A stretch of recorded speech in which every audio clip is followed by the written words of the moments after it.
Chapter 1. In the Beginning.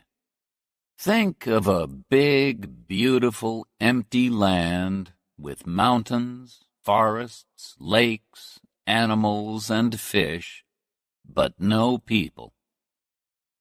This was America 16,000 years ago.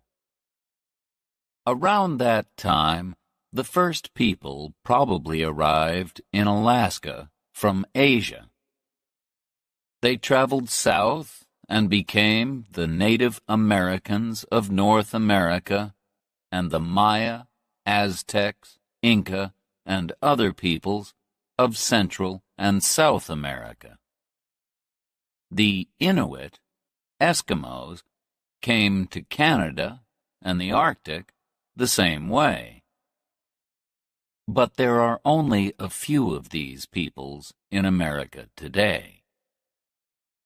In the 16th century, Europeans started to come to America, and soon after that, they brought slaves from Africa to work for them. Large numbers of immigrants continued to arrive from all over the world until the middle of the 20th century. The empty land was now full of people, speaking different languages and with different ideas. There are just 3 countries now in North America: Canada, Mexico, and the USA. But there were nearly several more. And the 300 million people who live in the 50 states of the United States are not all the same. About 67% are white, 13% Hispanic, Spanish-speaking, 13% black, 4% Asian, and just 1% Native American. Most of them speak English, but it is not the same English as people speak in Britain, and many Americans speak Spanish as their first language. So, how was the USA born? How did it grow? What kind of country is it now? This book will try to answer those questions and many more. Chapter 2. The Pilgrim Fathers. The name America comes from an Italian businessman called Amerigo Vespucci, who sailed to South America between 1499 and 1502. But he was not the first European to make the dangerous journey across the Atlantic. The Vikings came to Vinland, probably Canada or New England, from Scandinavia around AD 1000, but they did not stay. Then, in 1492, a brave Italian sailor called Christopher Columbus reached the Caribbean while he was looking for a sea route from Europe to India. Columbus called the Native Americans Indians because he thought that he had reached India.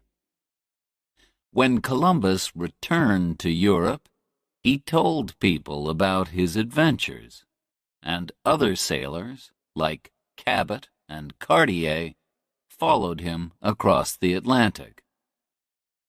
Europeans came to fish the rich seas of America, too. But it was only in the 17th century that the French, the Dutch, and the British all came to live in North America. The French in Quebec, the Dutch in New York, and the British in Virginia and New England. Two very different groups of English people crossed the Atlantic. The first group began the colony of Jamestown in Virginia in 1607. They hoped to find gold there, but life was very hard for them. There was very little food, and many of them died during the first winter. Then Pocahontas, the daughter of a Native American chief, became a friend of Captain John Smith and helped him and the other English people. She later married a man called John Rolfe and went to England with him. Luckily, tobacco saved the young colony. It was easy to grow tobacco in Virginia, and smoking was becoming very fashionable. People in the colony stopped looking for gold and began to grow tobacco, which they sold in Europe. Soon, they started to bring people from Africa to work as their slaves and help them to grow more and more. John Smith traveled north in 1614 to the part of America that he called New England. When he returned to London, he told people that it was a good place to live. In 1620, another group of 101 English men, women, and children arrived in Plymouth, Massachusetts. These people are called the Pilgrims, or Pilgrim Fathers, and they had very strong ideas about religion. They did not want to live in England because they did not agree with the English Church. So, they sailed to America in a ship called the Mayflower. They farmed the land, and they bought and sold animal skins. They thought that all people were equal, and so they did not have slaves. The Pilgrims, too, were often ill and hungry, and nearly half of them died in the first year. But they had help from some of the Native Americans, particularly a man called Squanto. He went to Europe as a prisoner in 1605 and spent some years in England, so he spoke some English. He showed the Pilgrims how to hunt and grow corn. In the autumn of 1621, the Pilgrims had a big dinner to give thanks for the first food that they had grown themselves. This day was called Thanksgiving, and Americans still celebrate it every year on the fourth Thursday of November. It is one of the most important holidays in the year, and people often travel many hundreds of kilometers to be with their families. They eat a big dinner with two of the foods that the Pilgrim Fathers found in America: turkey and pie filled with pumpkin. Chapter 3. The War of Independence. More and more British people came to live on the east coast of North America in the 17th century, starting colonies in Maryland, Rhode Island, Connecticut, New Hampshire, North and South Carolina, New Jersey, and Pennsylvania. Georgia followed in the 18th century, when the British also took New York and Delaware from the Dutch. By 1770, there were 13 colonies along the east coast of North America, and they were all governed by Britain. But Britain was a long way away, and the people of the colonies became angry at the high taxes that the government made them pay. In December 1773, a group of men threw 342 boxes of tea into the sea at Boston because they did not want to pay the British tax on it. This was the Boston Tea Party. The British government was now angry too, and in April 1775, some Americans fought a group of British soldiers at the towns of Lexington and Concord, near Boston in Massachusetts. More and more Americans arrived until the British soldiers had to move back to Boston.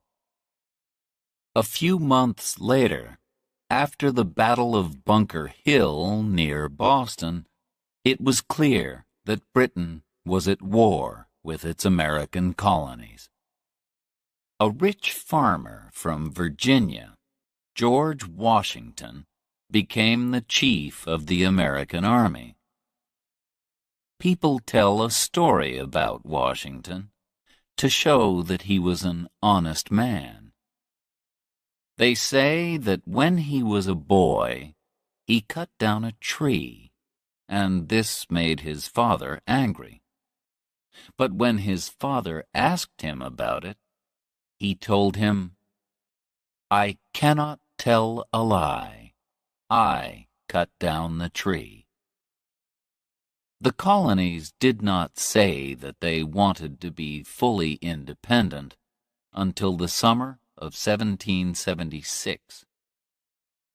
A man called Thomas Jefferson wrote the famous Declaration of Independence, where he said that the king, George III, was not a good king because he had not let his people have their rights. The right to life, to freedom, and to happiness. The day of the Declaration of Independence, the 4th of July, is another important American holiday. The Americans finally won the war in October 1781, and 2 years after that, they were free to govern themselves. In 1789, they made George Washington their first president. Although he wanted to go back to his farm at Mount Vernon and enjoy a quiet life, he stayed president until 1797. He died in 1799, just 2 years after he returned home. The names United States of America and American were first used at the time of the War of Independence. The 13 colonies became the first 13 states of the United States. In 1803, after Jefferson became the third president, he bought a large area of land in the Midwest from France. It was 5 times as big as France, and it only cost $15 million. Jefferson then sent 2 brave men, Meriwether Lewis and William Clark, to travel across America all the way to the Pacific. With a young Native American woman called Sacagawea to help them, the 2 men traveled 13,000 kilometers between 1804 and 1806. They found many animals, plants, and fish that were new to Europeans. and they made maps of the rivers, mountains, and land that they crossed. In 1819, the USA bought Florida from Spain. The United States was now twice as big as it had been in 1781. And by 1848, after it won Texas and the Southwest from Mexico, it had grown again. It now reached all the way from the Atlantic to the Pacific, over 5,000 kilometers. Finally, the American government bought the land northwest of Canada from Russia in 1867 for $7.2 million, and it became the state of Alaska in 1959.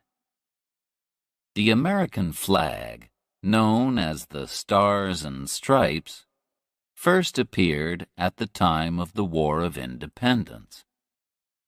It has a stripe for each of the first 13 states, and a star was added every time a new state joined, so there are now 50 stars. The last star was added when the beautiful islands of Hawaii in the Pacific, 4,000 kilometers west of California, became the 50th state of the USA in 1959. Chapter 4. The Civil War. The young country grew quickly, and by the middle of the 19th century, it had 31 million people. But there were serious differences between the North and the South, and in 1861, a terrible war started. At least 600,000 people died in the battles or from disease. The war began because the southern states kept slaves to work in the cotton fields, but slaves were not allowed in the North. People from the South wanted to have slaves in the new lands of the West, but people from the North argued against this. In 1860, Abraham Lincoln was elected 16th President of the USA. He belonged to the Republican Party, which did not want people to have slaves. On the 24th of December, South Carolina said that it wanted to be independent, and the other southern states soon followed.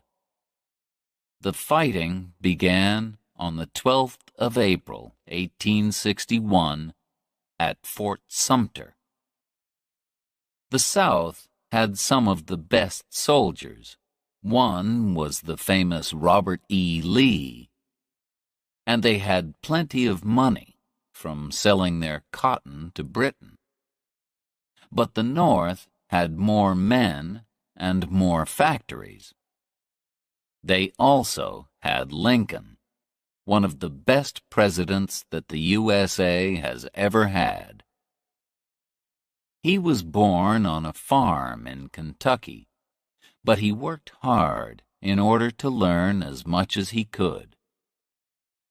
Lincoln made the Republican Party strong and spoke about rights and freedom. A very important battle was won by the soldiers of the North at Gettysburg in Pennsylvania in 1863. Lincoln spoke there afterwards about the brave soldiers who had died. This became known as the Gettysburg Address and contains the famous words, "Government of the people, by the people, for the people." Two famous soldiers helped the North to win the war. General Sherman is remembered in a famous song that tells the story of how he took 60,000 of his soldiers on a journey of 400 kilometers from Atlanta in Georgia to the Atlantic coast. In this way, he cut a wide path through the southern states, and after that, it was hard for the armies of the South to join together and fight the North. After the war, Sherman became head of the American Army. General Ulysses S. Grant represented the North at Appomattox in 1865, when the South, under Lee, accepted that they had lost the war. Grant was very fair to Lee's soldiers, who did not have to go to prison. Some years later, in 1868, he became president. Sadly, on the 14th of April, 1865, 5 days after the end of the war, President Lincoln was shot at the theater by a man called John Wilkes Booth, who hated Lincoln and was angry about the war. After Lincoln's death, the new president was not strong enough to bring the North and the South together, and people continued to argue about the rights of black people.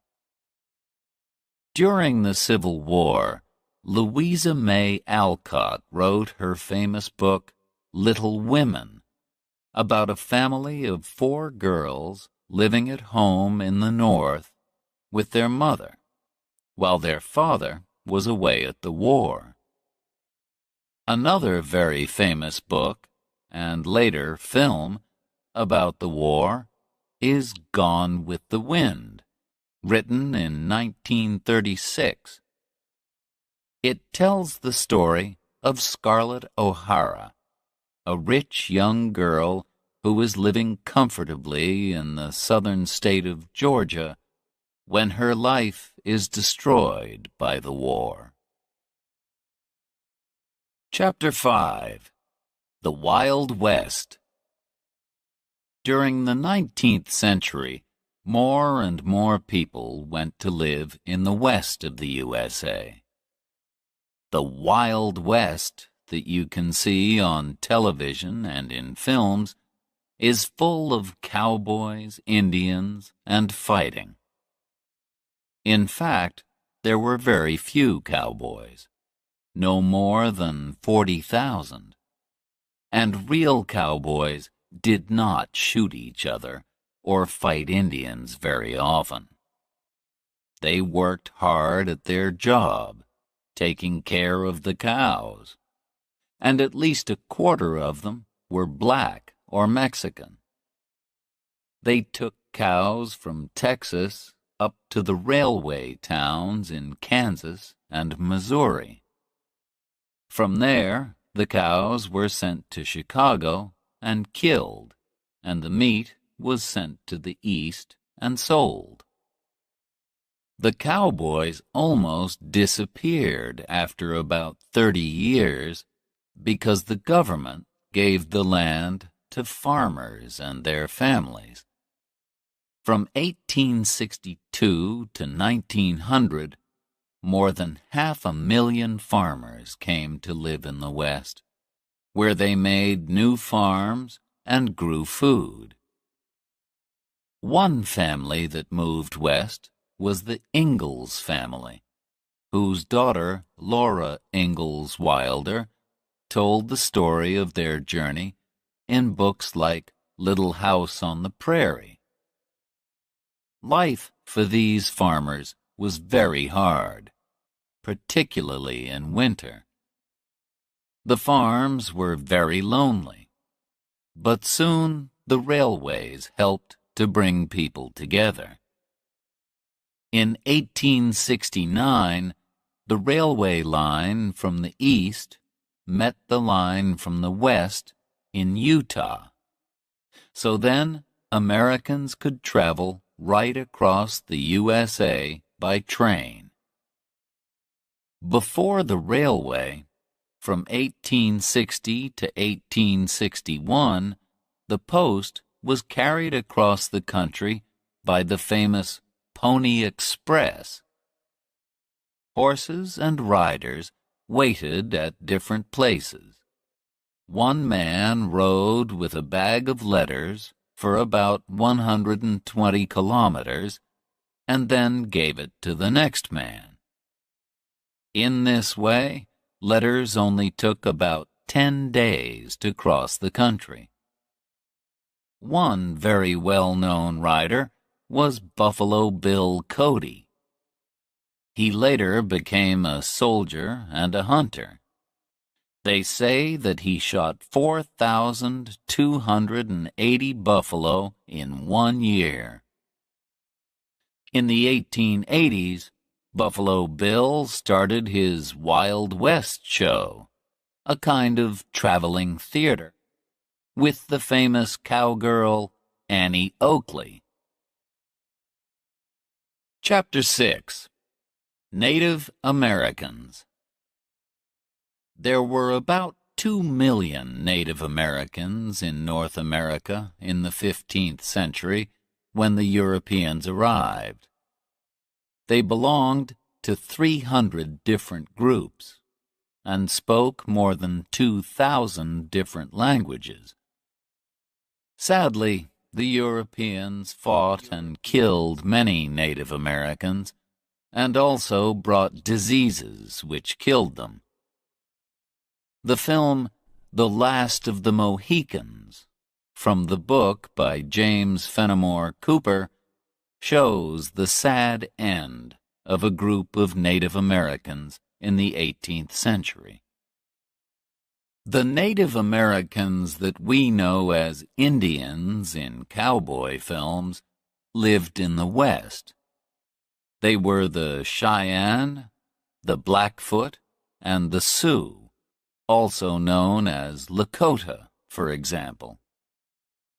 There were about 60 million buffalo in North America, and the Native Americans hunted them and used them for food, clothes, houses, knives, and other things. But when the Europeans arrived, they wanted to take the land for farms or railways. They shot millions of buffalo, and by 1900 there were fewer than 1,000 of these animals in all of the USA, and fewer than 250,000 Native Americans. The great Sioux chief Sitting Bull fought against the white men who wanted to move his people from their own land to Indian land further west. He won an important battle at Little Bighorn in 1876, but could not win the war. The Indian Wars ended in 1890 with the Battle of Wounded Knee, when American soldiers killed many Sioux men, women, and children. After this, Native Americans had to live in special places called reservations. Even today, about a third of the 4.4 million Native Americans live on reservations. They are often very poor, and a lot of them do not have jobs, so they sometimes drink too much alcohol in order to forget their problems. Some Native Americans build casinos where people can go to win money from cards and other games, and this brings in money for the reservations. Other groups refuse to do this, and also do not allow alcohol on their reservations. Many of the big reservations are in the Southwest, the home of a different type of Native American. Among the people of the Southwest are the Hopi and the Zuni. They keep sheep, make pots, and also make beautiful jewelry from silver and blue-green stones. Their religion is very important to them. Their dancing often has a religious meaning, and they make beautiful religious pictures. The biggest reservation, where 200,000 Navajo people live, is nearly 65,000 square kilometers. The Navajo make wonderful colored blankets. The Navajo language is very unusual. During the Second World War, the American Army used Navajo soldiers to send secret radio messages that the enemy could not understand. Chapter 7. New Americans. At the beginning of the 19th century, most American families had come from Britain, Germany, and Scandinavia, and they were farmers or business people. But soon that began to change. Factories were built, and cities grew. Poor people arrived from other countries hoping to find work. Between 1840 and 1900, about 5 million people came from one country, Ireland. Another 5 million immigrants came from Italy, and millions more from Russia, Poland, and other countries of Eastern Europe, hoping to find jobs and freedom. America kept an open door until 1924, and about 27 million people arrived between 1880 and 1930. They were often poor, had different religions, and had not been to school for very long.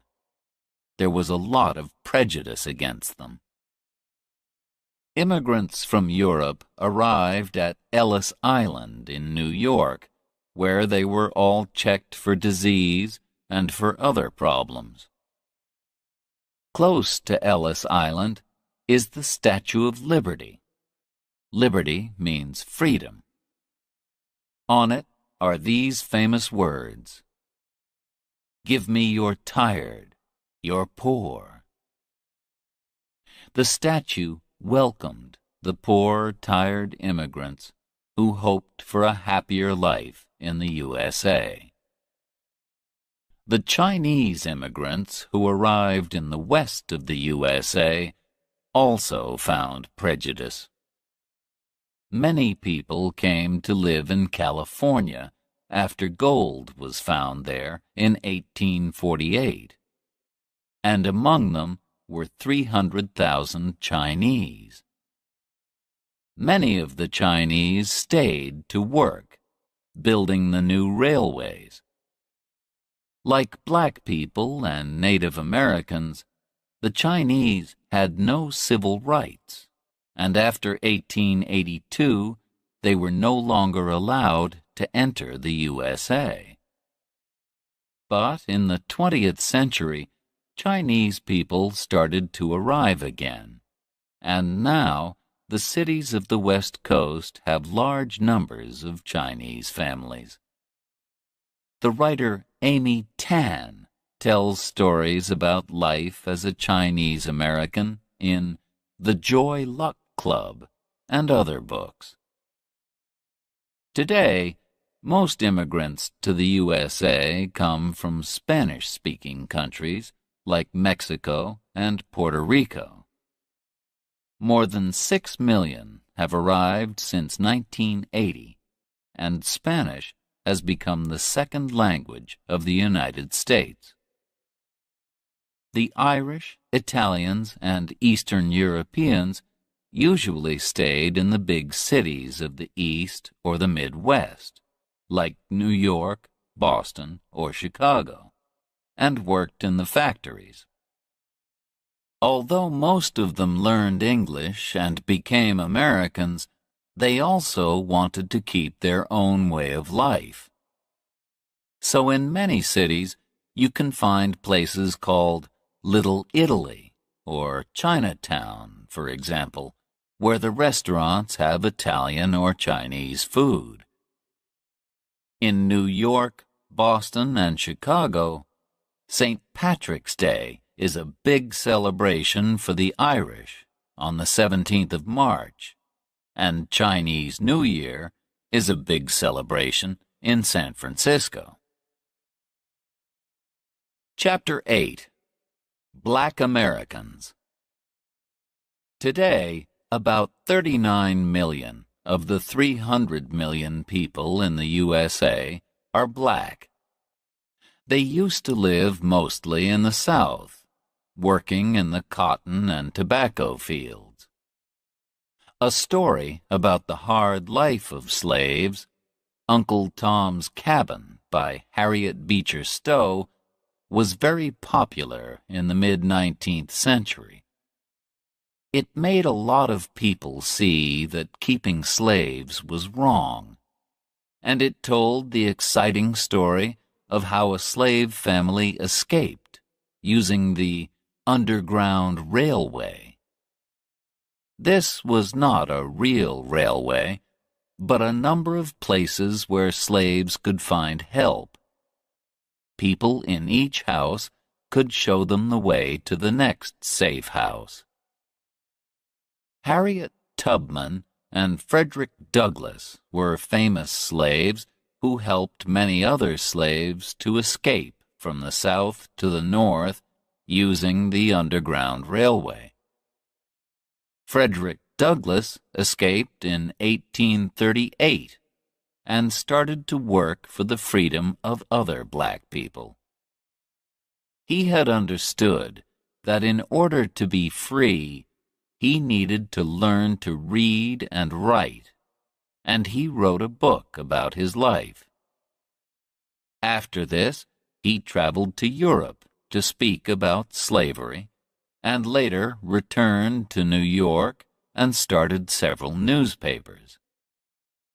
During the Civil War, he told black men to join the army to fight for the North, and after the war, he worked for the government.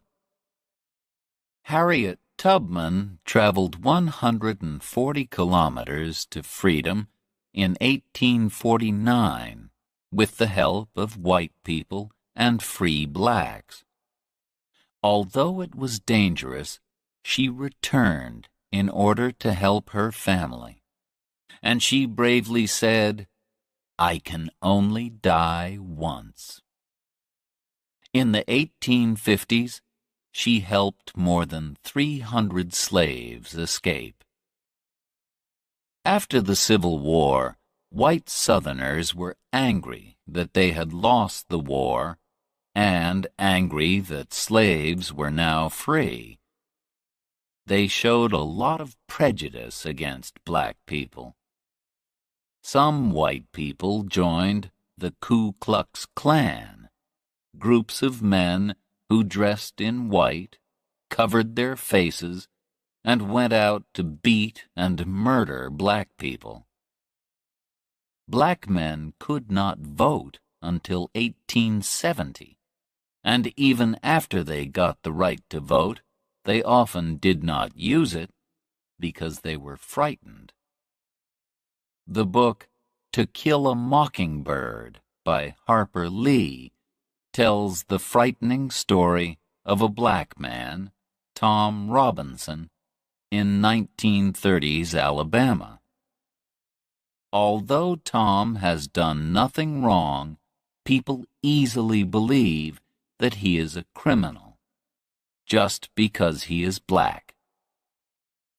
In the 20th century, black people began to travel to the cities of the North to look for work. So there are now more black people in the North than in the South. But even in the North, they lived separately.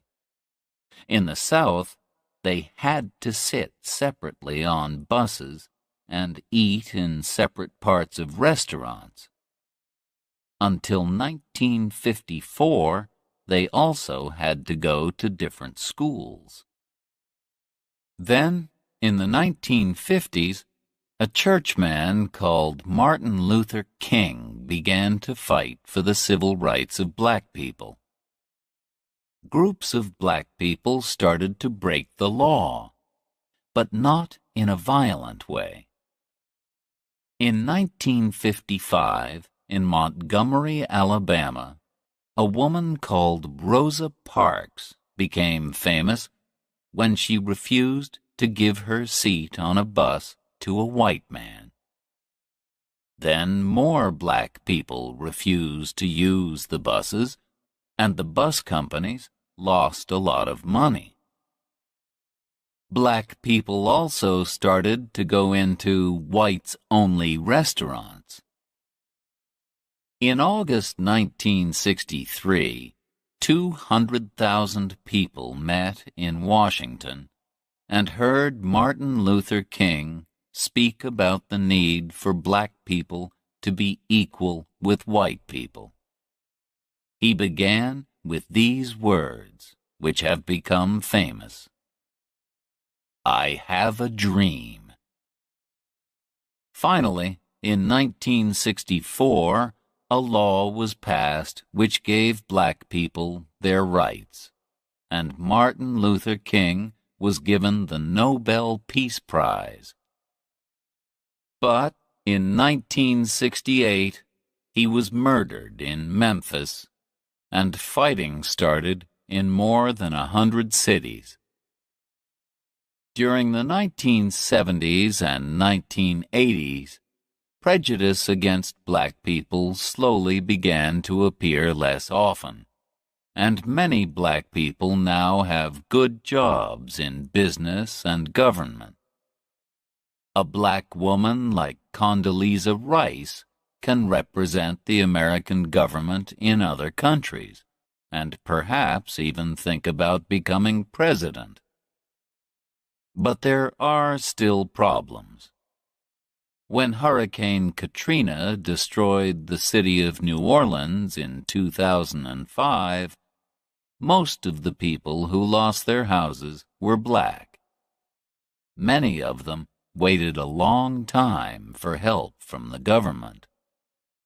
Was it because they were black? A lot of people think so. Chapter 9.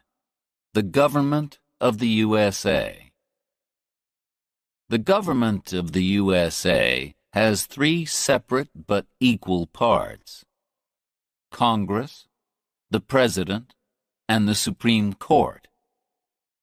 Women got the vote in 1920, and all Americans can now vote when they are 18. There are some rights that all Americans have by law. For example, the right to speak freely. Congress makes the laws. There are, in fact, two houses of Congress, the Senate and the House of Representatives. There are 100 people in the Senate, 2 from each state, and they are elected for 6 years. There are 435 people in the House of Representatives, and they are elected for 2 years only. The states with more people, like California, have more representatives. States which do not have many people, like Wyoming or Delaware, only have 1 representative. The president is elected by votes from each state. A state has the same number of votes as the number of its representatives and senators, so the states with most people become very important. Florida has 25 votes, and so when just 51% of people in Florida voted for George Bush in 2000, he got all 25 votes from that state. The president is the most important of all the people in the government. He, until now the president has always been a man, is the chief of the country, like a king or queen, and he is also the head of the army. He is elected for 4 years, and no one can be president for more than 8 years. He can say no to laws passed by Congress, but Congress can also say no to him, and he chooses the judges for the Supreme Court. He lives and works in the White House in Washington, D.C. The Supreme Court is the most important court in the country and has 9 judges. Their job is to decide what the laws mean. They can also say that Congress has made a law which is wrong, or that the president has done something wrong. As well as the government in Washington, each state has its own government. Laws can be very different from one state to the next. They say very different things about, for example, how old you must be to get married, or to drive a car. Different states punish criminals differently, too. In some states, you must die if you murder someone, but in others, you only go to prison. The island of Puerto Rico in the Caribbean is not a state, but it is not independent either. People from Puerto Rico do not pay American taxes and cannot vote in American elections. There are 2 important political parties, the Republicans and the Democrats. The Republicans want people to work to help themselves, and so they think that taxes should be low. The Democrats think that the government should help the poor, and so it needs taxes.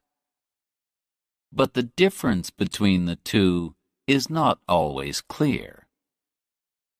After the 2000 election, a map showed that the Democrat states were on the northeast and west coasts, and around the Great Lakes in the north. But the Republican states were across the center and in the south of the USA. Americans are happy that they do not have a king or queen, and they say that anyone can become president. But you need a lot of money to tell people about yourself and your ideas, so it is easier to become president if you come from a rich family. The 2nd and 6th presidents, John Adams and John Quincy Adams, were father and son, and in modern times, the Bush family has had 2 presidents. From 1989 to 1993, George Bush was president, and in 2001, his son George W. Bush became president too. At the same time, Jeb Bush, the brother of George W. Bush, was head of the government of Florida. Some other families have also nearly had 2 presidents. President Kennedy's brother Robert hoped to become president, but he was killed in 1968. And many people think that Hillary Clinton will follow her husband Bill. If she does, she will be the first woman president. A president must also be able to speak well to crowds of people. Ronald Reagan, the 40th president, could do this because he used to be an actor. He became head of the government of California in 1967 and was president from 1981 to 1989. Another actor, Arnold Schwarzenegger, also became head of the government of California in 2003. And some people believe that film stars will become successful politicians more often in future. Chapter 10. Living in the USA.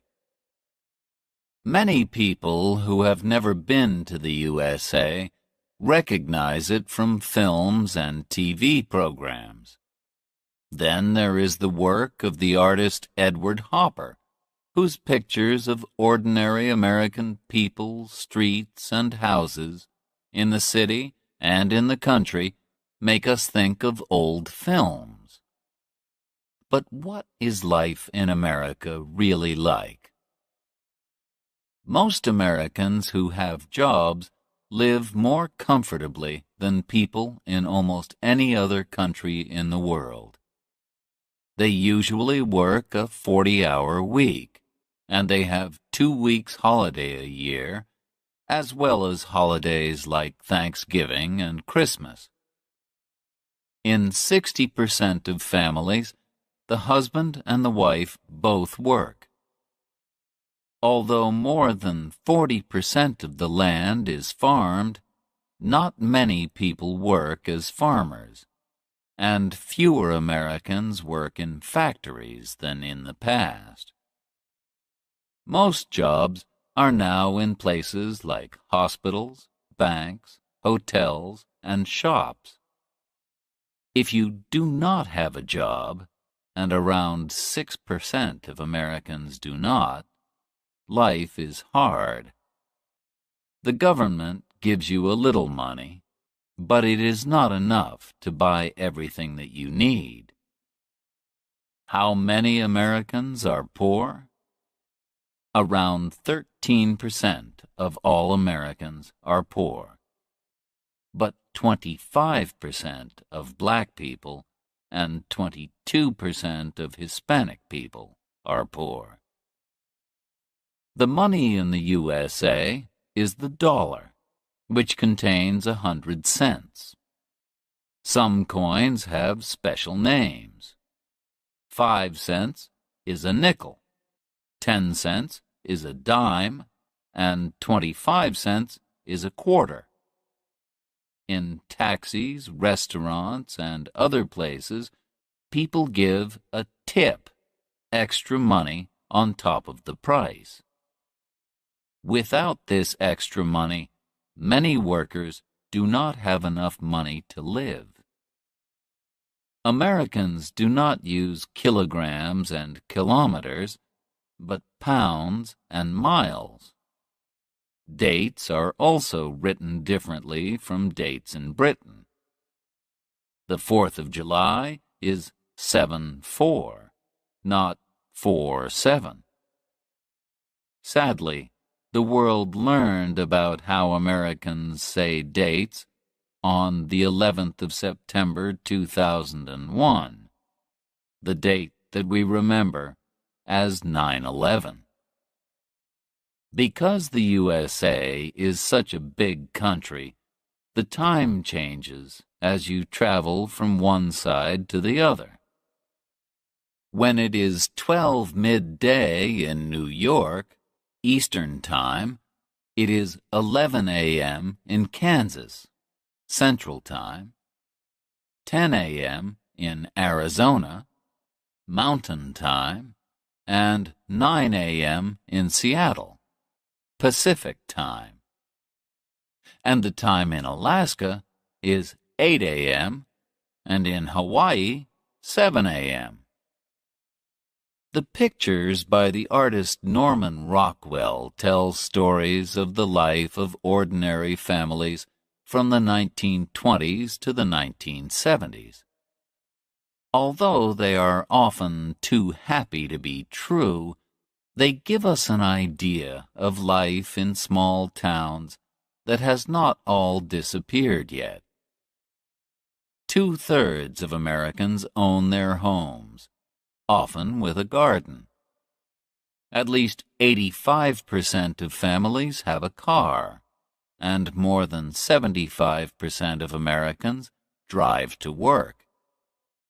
They also use their car to go to drive-in restaurants, coffee shops, or even banks.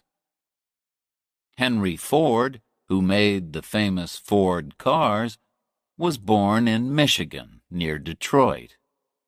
His Model T, 1908, was the first car that was cheap enough for ordinary people. Anyone can drive a Ford, they said, and by 1918, half the cars in the USA were Model Ts. Now, more and more Americans drive very big cars called SUVs. The USA does not have a state religion, and no religion is allowed in schools. Instead, every morning American students make a promise to the American flag. But over 80% of Americans belong to a Christian church, and Christianity is very important, particularly in the south of the USA.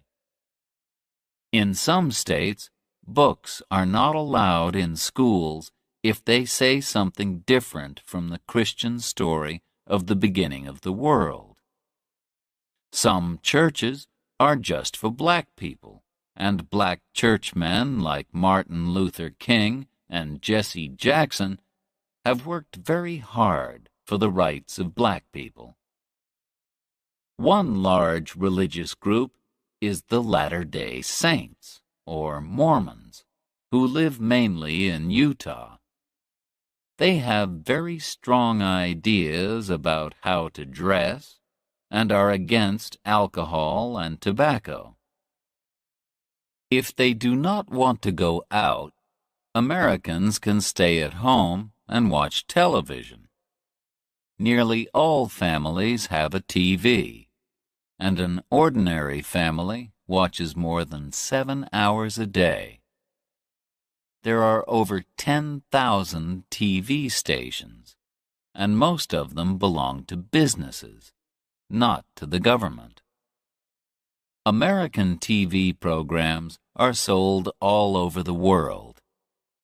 There are more than 1,500 daily newspapers, but most of them are just for one city. The most popular newspaper is USA Today, which sells 5 million copies a day. You can buy papers like the New York Times and the Washington Post everywhere, as well as the magazines Time and Newsweek. And, of course, Americans love to shop. The supermarket first appeared in America, and now many shops are open 24 hours a day. Some of the biggest shopping centers in the world are in the USA.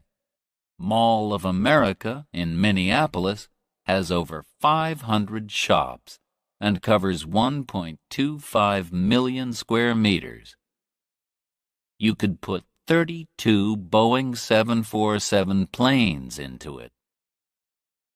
Americans have to pay if they visit a doctor or go to hospital, but they do not usually pay to go to school. Schools, like the laws, are different from state to state, but in most places, everyone goes to school for about 12 years. The years are called grades.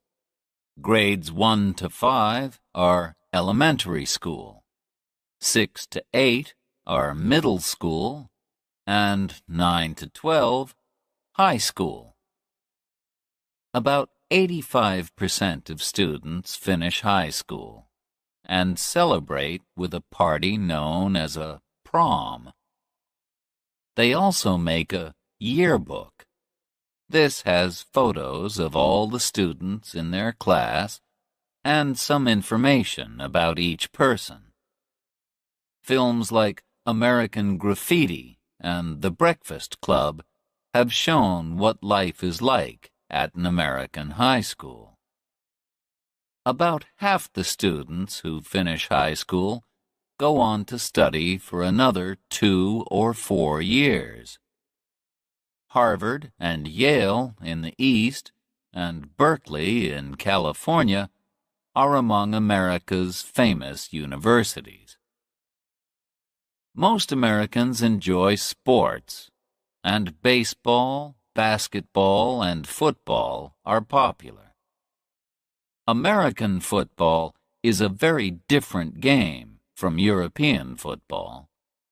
Players carry the ball more than they use their feet. But the favorite sport in the USA is baseball. The film Field of Dreams tells the story of a farmer from Iowa in the Midwest, played by Kevin Costner, who dreams of the Chicago White Sox team and makes a baseball field for them in a field on his farm. Baseball is played by 2 teams of 9 people. Each player from the first team tries to hit the ball and run round a big square from corner to corner. The players from the second team try to catch the ball. Players try to get all the way round the square before the other team can get the ball to a corner. After 3 players go out, it is the turn of the second team to hit the ball. Some famous teams are the Los Angeles Dodgers, the New York Yankees, and the Boston Red Sox. Perhaps the greatest baseball player in history was Babe Ruth.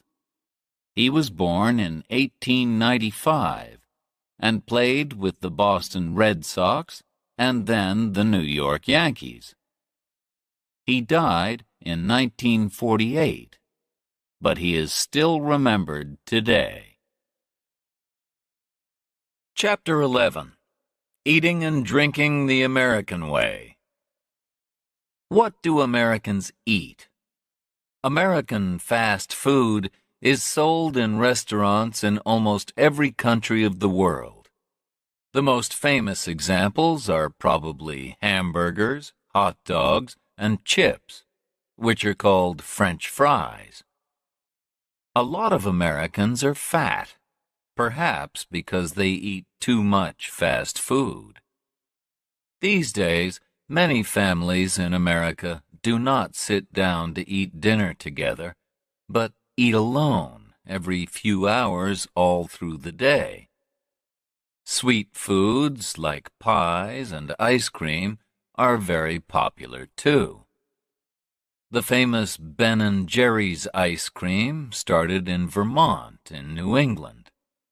But more and more people are interested in healthy eating, so they choose foods that are better for them, or they decide to stop eating meat.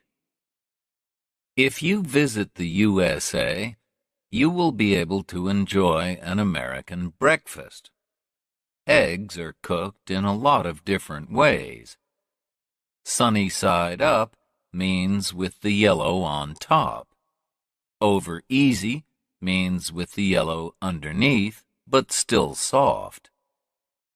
With your breakfast, you can drink as much coffee as you want, all for the same price. In fact, you can drink coffee all day in the USA.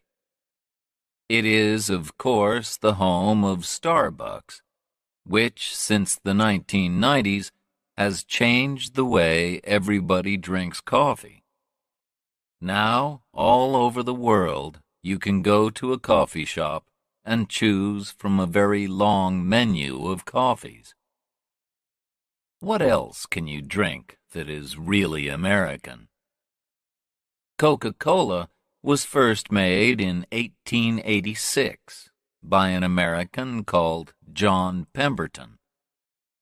Today, it is sold in 195 countries, and Coke is one of the best-known words in the world. You can also find excellent American wine from the West Coast, particularly California. But Americans are not allowed to buy alcohol until they are 21. In many states, you cannot smoke in places like bars, restaurants, and places of work. From 1920 to 1933, during Prohibition, it was against the law to drink alcohol at all in the USA. But many people still wanted to drink it. So criminals like Al Capone brought alcohol into the country and made a lot of money. In American restaurants, you can eat all kinds of tasty food from different countries. Chinese, Mexican, and Italian, for example. The immigrants who came to the USA brought their own favorite foods with them. These then changed into new styles of cooking that are special to the USA. For example, Tex-Mex, Texan Mexican food, is like Mexican, but uses more meat.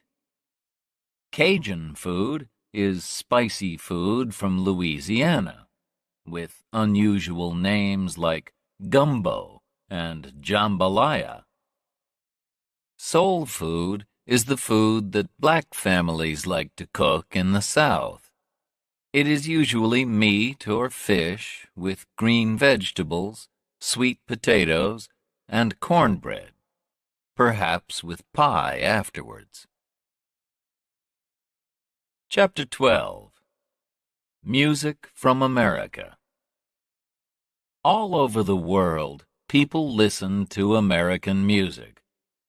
It began with the songs of black American slaves. Black slaves in the South sang work songs and religious songs with a shape of call and response. This is like a conversation in music. One person sings, and then another answers. When the slaves got their freedom after the Civil War, they began to tell their own stories in music called the blues, particularly in the area around the Mississippi River.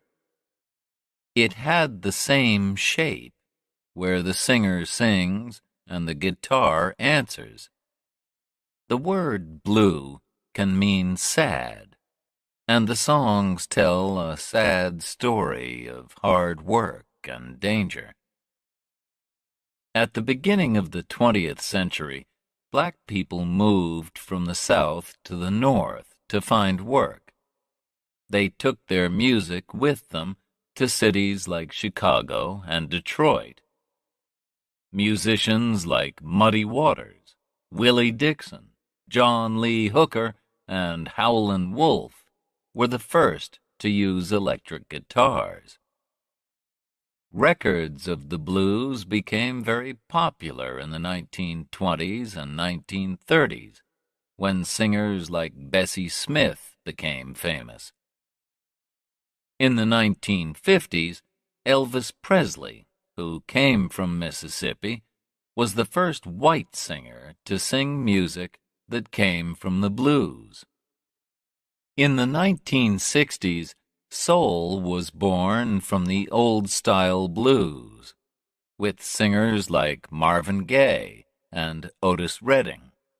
The city of Detroit has a lot of car factories, and it gave the name Motown, to soul music. People all over the world listened to Motown singers like Diana Ross, Stevie Wonder, and the Jackson 5 in the 1960s and 70s. Jazz was born in the city of New Orleans, on the Mississippi River in the far south of the USA. It, too, probably began with the songs and dancing of black slaves in the 1830s. The musician Jelly Roll Morton said he was the first to play jazz in 1897, but nobody really knows when it began. Black musicians like Louis Armstrong became famous in the 1920s in Chicago, and jazz music became popular across the world after it traveled to New York and Paris in the 1930s. George Gershwin, who made music for films and theater, thought jazz was an important part of American life, and he used it in music like his Rhapsody in Blue. During the Second World War, American soldiers brought the swing music of the big dance bands like Glenn Miller to Europe. This was not jazz, but part of the same family of music. Now names of great jazz musicians like Miles Davis, Stan Getz, and John Coltrane are known all over the world, and people write, sing, and play jazz in many countries. But New Orleans, where it all began, is not the exciting place that it once was. The city was famous for Mardi Gras, which was like a wonderful party in the streets, with colorful clothes, music, and dancing. But the city is on land which is lower than the sea, and in 2005, Hurricane Katrina covered its streets and houses with water. Several thousand people died, and the city was badly damaged. Will New Orleans live again one day as the home of music? The musicians hope so, and many still come every year to play in the New Orleans Jazz Festival. Another popular kind of American music is country, or country and western, which has its home in Nashville, Tennessee. It started from the music of the Scottish, Irish, and English people who came to live in the Appalachian Mountains. Country music began to be really popular in the 1920s, when Jimmie Rodgers and the Carter family made the first country records, and the Grand Ole Opry radio show started in Nashville. Music is still recorded in Nashville, and if you go there, you can visit the Country Music Hall of Fame. One of the most famous women country singers is Dolly Parton, who has also appeared in films like 9 to 5 and Steel Magnolias. Johnny Cash, the Man in Black, sold millions of records in the 1960s and 1970s, and was still popular when he died in 2003. The 2005 film, Walk the Line, which told the story of Johnny's early life, was very successful. In the 1990s, a new kind of music called rap became popular in New York. It came from black and Puerto Rican people and told of a dangerous life on the streets where there was fighting and killing. Rappers don't sing, but they talk very fast over music. Some famous rappers are Eminem, Snoop Dogg, and Missy Elliott. Chapter 13. Some Great American cities. Some of America's greatest cities are on the Atlantic coast. Boston, in the Northeast, where the fight for independence began in the 18th century, is one of the oldest cities in the USA. Here you can walk the Freedom Trail and visit the place where the tea was thrown into the sea. A few kilometers away, in the city of Cambridge, is Harvard, the oldest university in the USA, which was opened in 1636. The famous Massachusetts Institute of Technology, MIT, is in Cambridge, too. Perhaps the most famous family in 20th century Boston was the Kennedy family. Like many other Boston families, they came from Ireland. They became very rich, and John F. Kennedy, a Democrat, became President of the United States in 1961.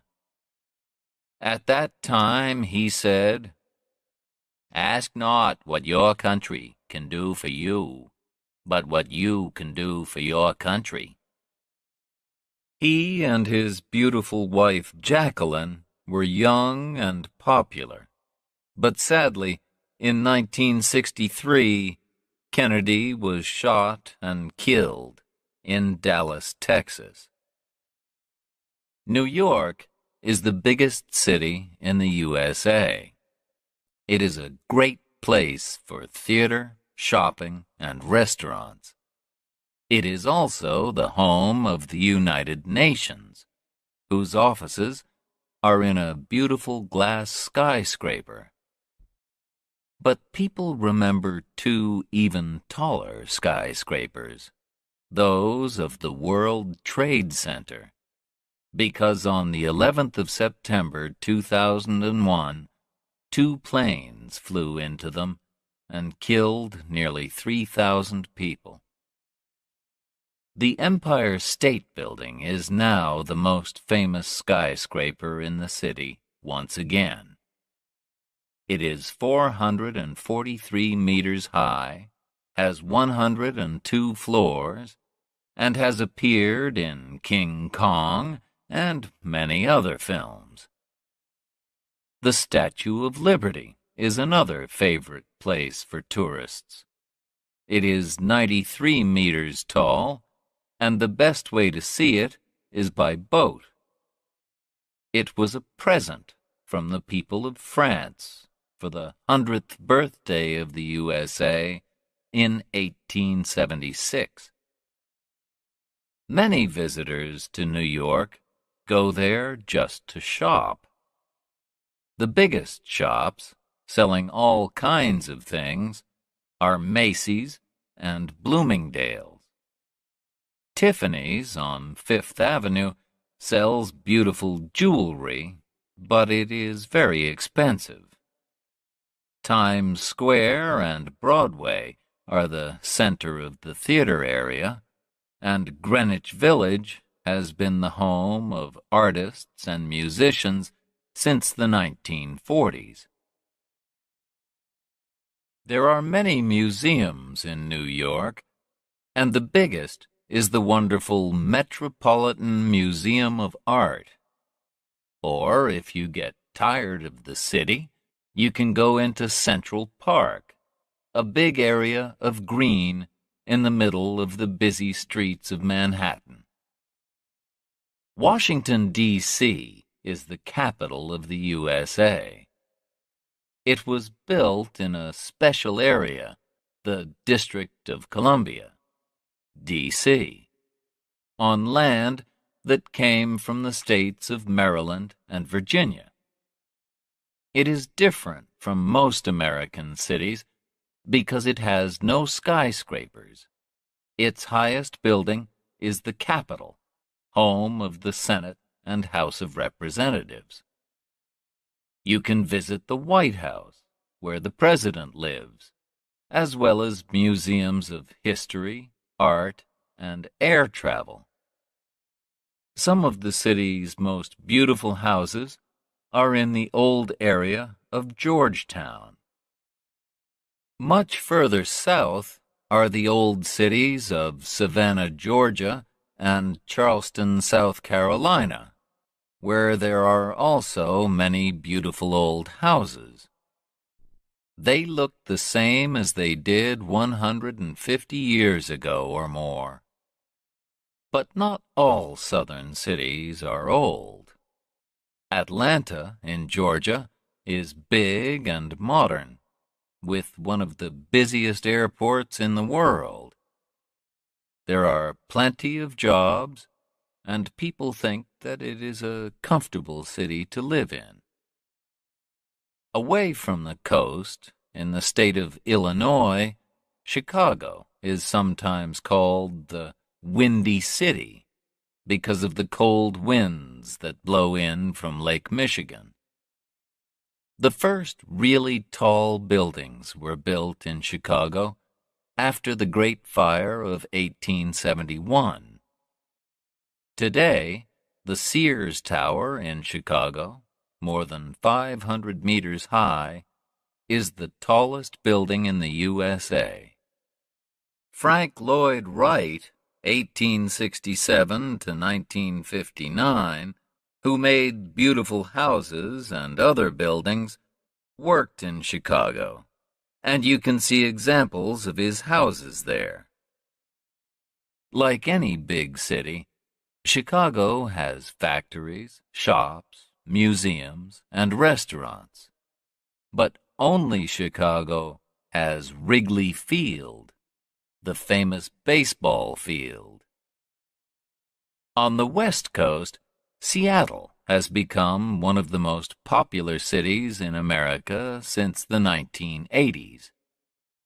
In 1985, Starbucks started the fashion for Italian coffee shops here.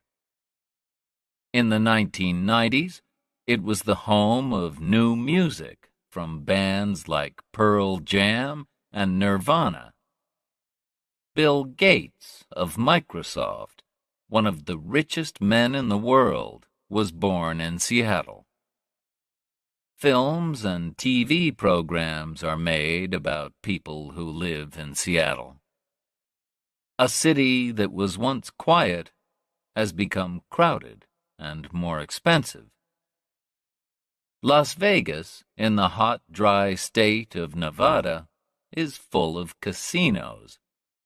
People win and lose thousands of dollars there, playing cards or other games. Chapter 14. California. More people live in California than in any other state, over 30 million of them. It is the biggest state after Texas and Alaska, and it is a state of differences. The highest mountain in the USA outside Alaska is Mount Whitney in the east of the state. It is 4,420 meters high. And California has the lowest, driest place in the USA, Death Valley, which is 86 meters lower than the sea. It is very hot there, 56.7 degrees centigrade on the hottest day in 1913. And in some years, it does not rain at all.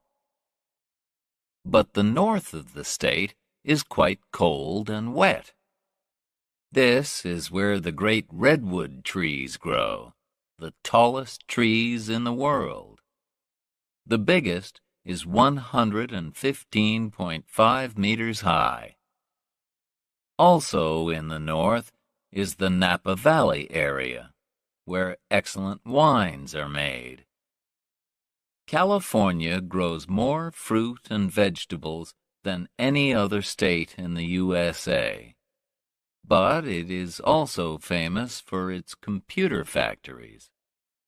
Hewlett and Packard started their business in California, and Apple have their head offices there. San Francisco is, many people think, one of the most beautiful cities in the world.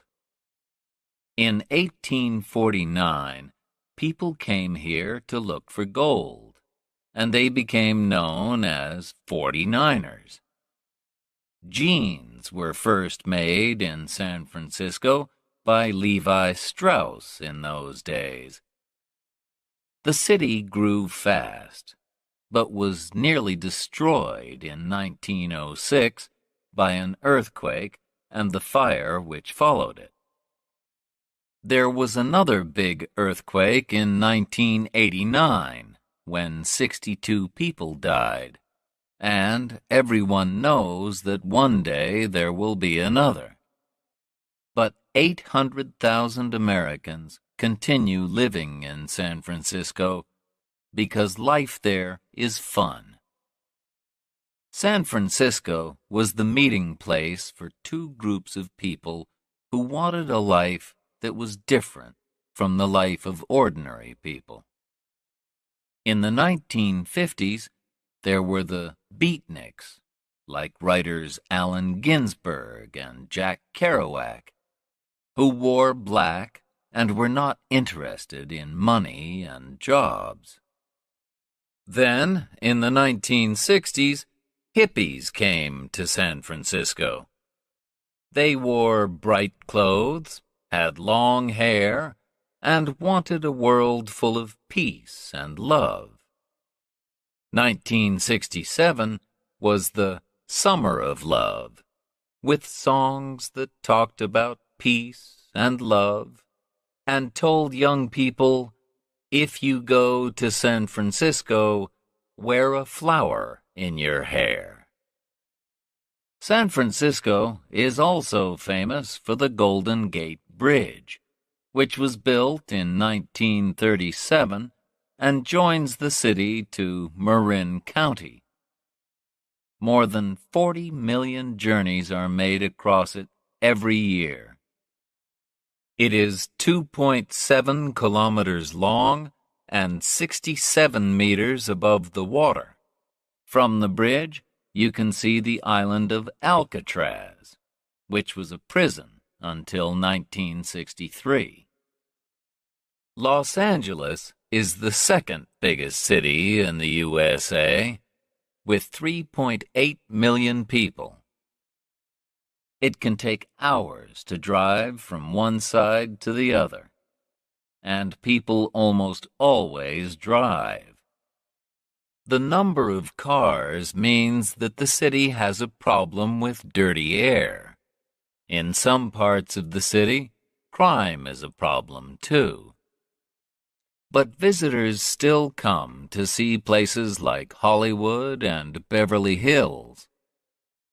The first film was made in Hollywood in 1911, in a place where orange trees used to grow.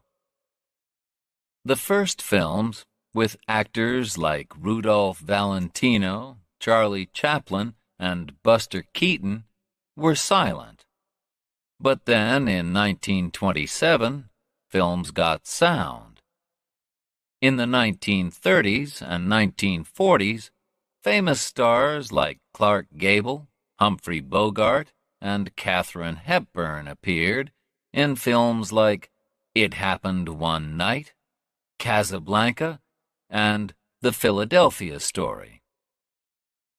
Some of the greatest films of the time came from the crime stories of the famous Californian writers Dashiell Hammett and Raymond Chandler. Chandler wrote about the detective Philip Marlowe, who was played by Bogart in The Big Sleep. Today, films are big business. It costs millions of dollars to make them, but they can make millions of dollars more. On Hollywood Boulevard, you can visit Mann's Chinese Theater, where film stars have left the shapes of their hands and feet in the ground. You can visit Paramount Studios in Hollywood, where the Godfather films were made. or Universal Studios outside the city, where you can feel an earthquake or see King Kong and Jurassic Park. In Beverly Hills, you can drive past the homes of famous stars. Mickey Mouse first appeared in 1928 in films by Walt Disney. Disney died in 1966, but his company continues to make very popular films like Pirates of the Caribbean. Disneyland is the top place for tourists in California. It is in Orange County, in the south of the state. If you visit Disneyland, you will meet Mickey Mouse and his friends walking around the park. You can visit the Castle of Sleeping Beauty, ride on a riverboat, or have an Indiana Jones or Tarzan adventure. Chapter 15. Beautiful Places to Visit. The USA has some of the biggest cities in the world, and more than 3/4 of its people live in cities or towns. This means that there are also some very empty places, which have not changed much since the first Europeans arrived. The government has kept some of them as national parks, beautiful natural places where people are not allowed to build houses or factories. Many artists have photographed the beautiful parks of America. One of the most famous is Ansel Adams, who was born in San Francisco a few years before the earthquake of 1906. Two of his favorite places were Yosemite in Northern California, which has been a park since 1890, and the coast of California. Traveling north from California, you come to Oregon and then Washington. These states are cool and wet, but very beautiful, with big forests and high mountains. Here you will find a number of national parks like Mount Rainier and Crater Lake. The wonderful Rocky Mountains are in the states of Wyoming, Montana, Colorado, Idaho, and Utah, and are great for holidays. Walking, climbing, fishing, hunting, and horse riding are some of the things visitors enjoy here. You can also enjoy winter sports in places like Aspen, where there is a lot of snow. The only big city in the Rockies is Denver. Also in the Rocky Mountains is Yellowstone Park, in the states of Idaho, Wyoming, and Montana. It is famous for the geyser called Old Faithful that shoots hot water up into the air up to 55 meters high. Salt Lake City, the capital city of Utah, is next to a lake that is much saltier than the sea. If you try to swim in this lake, you will find that you cannot stay under the water. South of the Rockies is the hot, dry state of Arizona, where the land has fantastic colors, not just brown and green, but red, pink, orange, and blue. The most famous place in Arizona is the Grand Canyon. This deep river valley was made by the Colorado River cutting through the rock many thousands of years ago. Today, it is 1,600 meters deep, 446 kilometers long, and between 0.4 and 24 kilometers wide, with rocks in extraordinary shapes. You can walk down to the river but it will take you 2 days to get there and back, and you must take plenty of water to drink. Next to Arizona, New Mexico is another hot, dry state, where farming is difficult and the ordinary people are poor. But many artists have also come from other parts of America to live in and around Santa Fe and Taos. One of the first was Georgia O'Keeffe, and there is a museum of her work in Santa Fe. In the Badlands National Park of South Dakota, visitors remember the Sioux who fought and died at Wounded Knee. But the Black Hills of Dakota are famous for Mount Rushmore, where the faces of 4 American presidents, Washington, Jefferson, Lincoln, and Theodore Roosevelt, were cut in the rock. It took 14 years, from 1927 to 1941. You can see them in the Hitchcock film North by Northwest, where Cary Grant nearly falls from the mountain while he is trying to escape. Canada and the USA meet at the 5 Great Lakes, which are an important route for ships traveling from the Atlantic to the Midwest along the St. Lawrence Seaway. The famous Niagara Falls are between Lakes Ontario and Erie. These waterfalls are 51 meters high. You can look at them from the top from Canada or the USA, or you can take a boat trip and see them from below.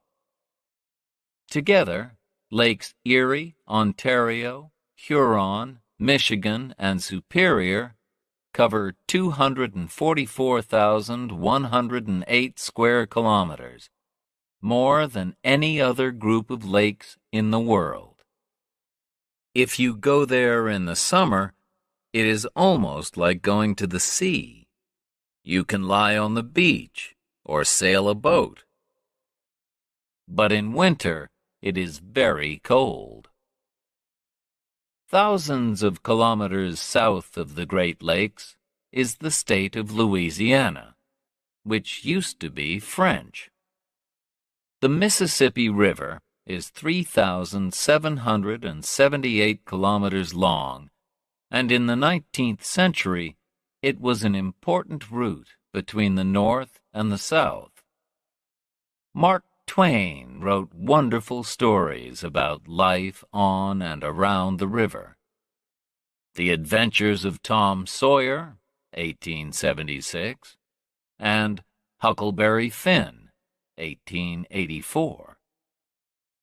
Next to Louisiana, the state of Mississippi was also the home of several great writers like Tennessee Williams and William Faulkner.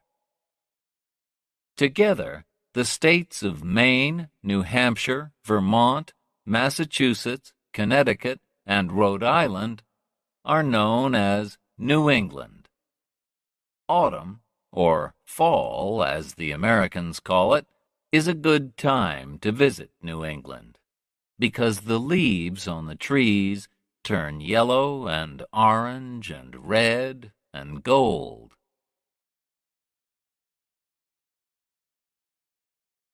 Chapter 16. Hot and Cold, Big and Small.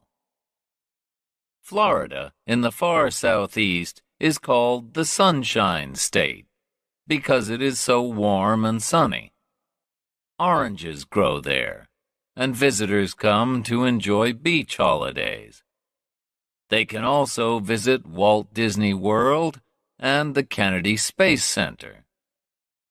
Florida has the Everglades, an area which is not like any other place in the USA. The land is very wet and has many trees, plants, animals, and birds that are not found in other parts of America. But Florida is very popular with older people who want to live somewhere warm. This means new houses and roads, and building them has destroyed a lot of the land. There are also more and more factories, and some people are angry that this beautiful state is losing many of its wild birds and animals because of its dirty air and water. Cold, lonely Alaska is the largest state in the USA, and Canada stands between it and the other states. Fishing and hunting used to bring money to Alaska, and gold was found there too. But today, it is important for its oil. North America's highest mountain, Mount McKinley, 6,194 meters, is in Alaska. A great way to travel there is by boat from Seattle. Most visitors go in summer. In winter, it is very cold, and it is dark for most of the day because it is so far north. However, if you are lucky, you will see the northern lights, Aurora Borealis, which fill the sky with fantastic colors. Texas is the second biggest state after Alaska. There are still cowboys who work there, but the modern state of Texas, like Alaska, is rich because of its oil. The smallest state of the USA is Little Rhode Island, to the east of Connecticut. Newport in Rhode Island has 3 big music festivals each year. In Texas, the capital city, Austin, is also famous for its music. Janis Joplin sang there, as well as Bruce Springsteen, Van Morrison, and country singer Kinky Friedman, who also writes very funny crime books. The holiday islands of Hawaii are a long way from the other states of the USA. Many Americans go there to enjoy the beaches, like the famous Waikiki Beach, and the warm sunshine. Although there are a lot of tourists, you can escape to quieter places, where you can see trees, waterfalls, and many unusual plants and birds. There are sadly only 9,000 true Hawaiians, but around a third of the people who live in the islands are part Hawaiian. But there are more interesting and exciting places to visit in the USA than will fit into one book. Choose what you prefer: busy city or quiet national park, cold mountains or warm sea, shopping or sports, and plan your own American journey.